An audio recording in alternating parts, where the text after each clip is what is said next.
Hello friends, welcome back to our channel. तो आज की इस वीडियो में हम बात करने वाले हैं पीएमएसएसबी स्कॉलरशिप 2023 से रिलेटेड।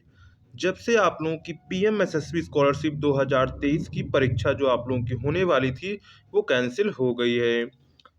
तो जब से आप लोगों के मन में डाउट है कि जो स्कॉलरशिप है वो किस मेरिट के आधार पर दी जाएगी, मेरिट लिस्ट कब तैयार होगी, कब आएगी, फॉर्म कब भरे जाएंगे और फॉर्म की डेट क्या है, कब से आप लोगों के फॉर्म भरे जाएंगे, वो सभी जानकारी आज की इस वीडियो में हम आपको देने वाले हैं। कमेंट्स आपके बहुत आ रहे थे तो मुझे वीडियो बनाना पड़ा, क्योंकि आप लोग कमेंट्स कर रहे थे कि अकाउंट नंबर किसका लगेगा, किसको किसको स्कॉलरशिप मिलेगी। तो वो सभी जानकारी आज की इस वीडियो में आपको हम देने वाले हैं।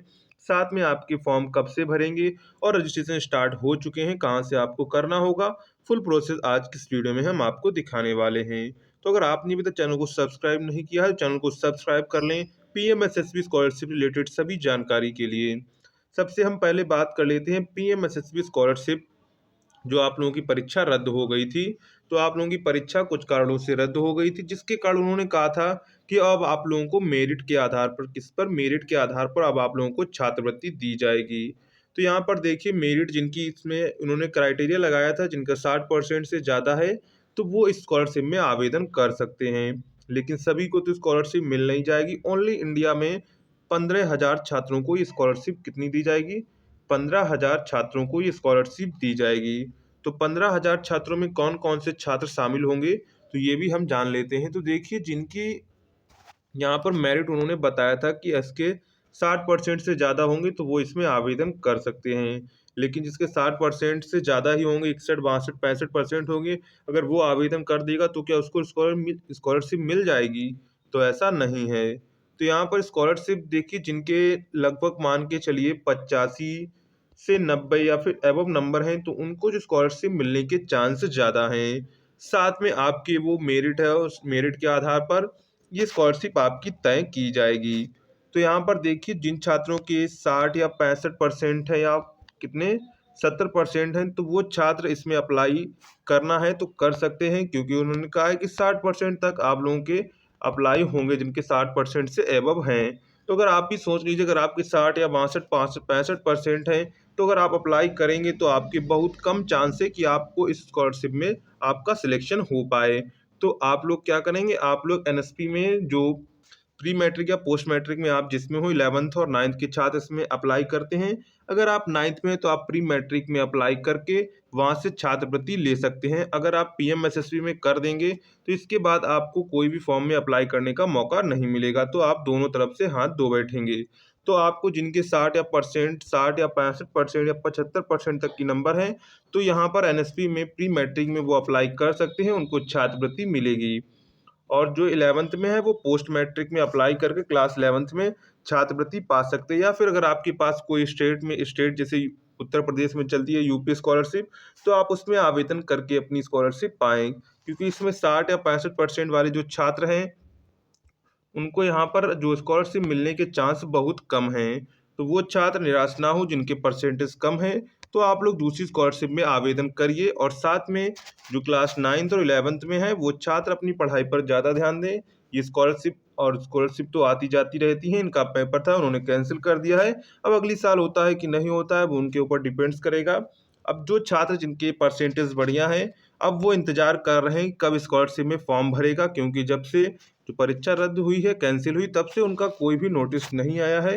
उन्होंने बस नोटिस ये दिया था कि आप लोग क्या सोशल जस्टिस एम्पावरमेंट पर वेबसाइट पर विजिट करते रहें और एनएसपी पर आप लोग विजिट करते रहें। तो यहाँ पर उन्होंने बताया था कि आप लोगों का यहाँ PMSSB central sector scheme top class education for ABC EBC and DNT students के लिए यहाँ पर वो फॉर्म भरा जाएगा। लेकिन अभी यहाँ पर क्लोज्ड दिखा रहा है, क्लोज्ड ऑन 2023। तो अभी ये ओपन आपकी नहीं हुई है। तो रजिस्ट्रेशन जो आप लोगों के एनएसपी पर हैं वो होना शुरू हो चुके हैं। अब आप लोगों के कुछ डाउट्स है उनको क्लियर कर देते हैं कि अकाउंट नंबर किसका लगेगा। तो देखिए, यहाँ पर जो आपका अकाउंट है, किसका, जो आपका अकाउंट है वो आपका ही अकाउंट नंबर लगेगा, किसी का अकाउंट नंबर नहीं लगेगा। तो यहाँ पर जो अकाउंट नंबर है वो आपका ही लगेगा। और आप ऐसे बैंक में अकाउंट खुलवाएं जिसमें पैसा आ सके, क्योंकि कुछ बैंक होती हैं जिनमें सर्वर डाउन है, कोई प्रॉब्लम रहती है जिसके कारण पैसा नहीं आ पाता है। तो आप अच्छी बैंक में खाता खुलवाएं, जैसे पंजाब नेशनल बैंक हो गई, इलाहाबाद बैंक है। अगर आपका ग्रामीण में भी है तो आप खुद वो करवा सकते हैं, वहाँ भी कोई दिक्कत नहीं होगा पैसा आने में। इसके बाद बात कर लेते हैं कि आधार में जो मोबाइल नंबर लिंक है वही जो बैंक अकाउंट में होना चाहिए लिंक। तो देखिए, यहाँ पर कोई कंपलसरी नहीं है कि जो आपके आधार में मोबाइल नंबर लगा है वही आपका बैंक अकाउंट में लगा होना चाहिए। तो इतना आप ध्यान रखेंगे, आपके आधार में अलग नंबर है, बैंक में अलग नंबर है, इससे कोई प्रॉब्लम नहीं होगी। और सबसे जो ज़रूरी बात है, जो आपके में सबसे पहले आधार में क्या होना चाहिए, आधार कार्ड में आपके मोबाइल नंबर लिंक होना चाहिए। और साथ में आपके बैंक खाते में आधार सीडिंग होना चाहिए। क्या होना चाहिए? बैंक में आधार सीडिंग होना चाहिए। आधार सीडिंग बैंक में होना बहुत ज़रूरी है। बैंक में आधार सीडिंग अगर आपकी नहीं है तो आप लोग बैंक में जाकर आधार कार्ड की फ़ोटोकॉपी लेकर जाकर वहाँ बैंक मैनेजर से कहेंगे कि मेरी खाते में आधार सीडिंग कर दीजिए, तो वो आपके खाते में आधार सीडिंग कर देंगे। तो यहाँ पर सबसे पहले रजिस्ट्रेशन के दौरान आपको क्या करना है, जो 9th के स्टूडेंट्स हैं वो प्री मैट्रिक चूज़ करेंगे, और जो स्टूडेंट्स 11th में अप्लाई करेंगे तो वो यहाँ पर पोस्ट मैट्रिक चूज़ करेंगे। इतना आप ध्यान रखेंगे। इसके बाद यहाँ पर जो आप लोगों के पीएमएसएसबी के लिए जो अभी रजिस्ट्रेशन हो रहे हैं, सिर्फ ओनली अभी आपके रजिस्ट्रेशन हो रहे हैं, और कब से जो डेट है वो भी हम आपको बताएं कब से आपके जो फॉर्म अप्लाई होंगे। क्योंकि अगर आपको एनएसपी पर कोई भी फॉर्म अप्लाई करना है तो आपको यहाँ पर सबसे पहले रजिस्ट्रेशन करना होता है। अगर आपने पहले कभी रजिस्ट्रेशन किया है तो आपको रजिस्ट्रेशन करने की ज़रूरत नहीं है। तो यहाँ पर आपको अप्लीकेंट कॉर्नर में न्यू रजिस्ट्रेशन का ऑप्शन दिख रहा होगा। तो यहाँ पर आपको सबसे पहले आना कैसे इस वेबसाइट पर, तो सबसे पहले आपको यहाँ पर क्या सर्च करना है, गूगल पर आप सर्च करेंगे पीएमएसएसवी। क्या सर्च करेंगे? PMSSV scholarship NSP portal apply online. तो ये आपको सर्च करना है। क्या सर्च करना है? PMSSV scholarship NSP portal apply online. ये आपको यहाँ पर सर्च करना है। तो यहाँ पर ये आप जैसे ही आप लोग ये सर्च करेंगे